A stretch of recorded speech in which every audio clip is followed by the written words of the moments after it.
News time में आपका बहुत बहुत स्वागत है। मोहन भागवत ने एक बुक के अनावरण में एक ऐसी बात कही जो उनके हाथी के छुपे हुए दांत सब बाहर आ गए। उनका आरएसएस का जो फासिस्ट एजेंडा था पूरे रूप में निकलकर बाहर आ गया कि वो क्या कहना चाहता है।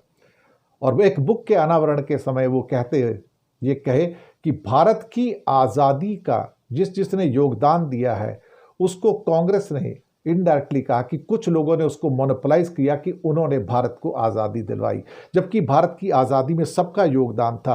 और उसमें आरएसएस की योगदान की बात कर रहे हैं। आरएसएस कब देश की आज़ादी में हिस्सेदार था? फिर कहते हैं हेडगेवार भी एक बार जेल गए थे, लेकिन जब वो जेल गए थे तब वो कांग्रेस के हिस्से में थे, वो कांग्रेस के अंदर थे, वो आरएसएस में नहीं थे। और उसके बाद कांग्रेस के सारे हजारों लोग, लाखों लोग जेलों में थे, या जो क्रांतिकारी थे वो वहां पर जेलों में थे।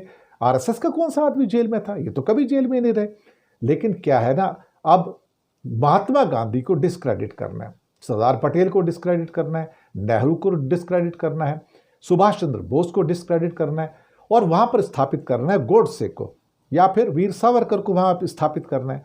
लेकिन वीर सावरकर को चलो अलग कर देते हैं। मुझे लगता है कि आरएसएस के ऊपर जो ठप्पा लगा हुआ है आज़ादी से पहले का कि वो ब्रिटिश के साथी थे, ये सबको पता है। और वो उस पाप को धोएं कैसे अल्टीमेटली, क्योंकि वो तो आज़ादी के मिशन में उन्होंने भाग ही नहीं लिया। उनका कहना था कि हमारा काम भारत की स्वतंत्रता संग्राम में भाग लेने का नहीं है, हमारा तो काम ही हिंदू एकता को लेकर आने का, हमारा एजेंडा ही अलग है।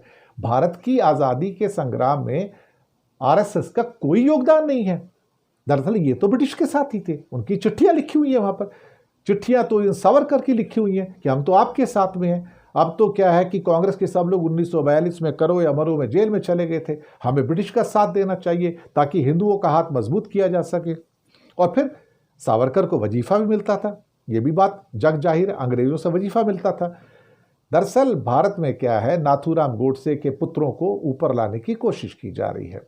नाथूराम गोडसे को यह प्रयास किया जा रहा है कि उसको कहीं ना कहीं फिर से खड़ा करके राष्ट्रपिता बना दिया जाए, क्योंकि वो गांधी का हत्यारा नहीं था, उसने गांधी को मारा, तो गांधी को डिस्क्रेडिट कैसे करना है।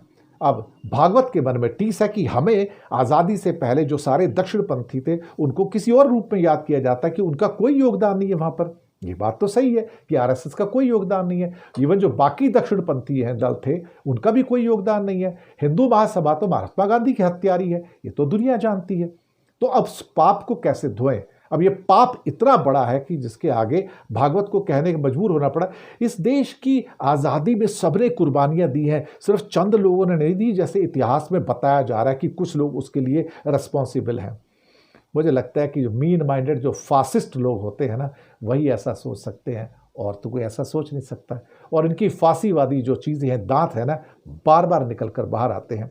लेकिन हिंदुस्तान तो गांधी का था और गांधी का है, ना गोडसे का हुआ ना होगा, ना भागवत का हुआ, ना गोलवलकर का हुआ, ना हेडगेवार का हुआ। इन जैसे लोग आएंगे जाएंगे, इनका कोई योगदान नहीं है। दक्षिणपंथियों ने देश को तोड़ना सीखा है, जोड़ना कभी नहीं सीखा। शुक्रिया आपका।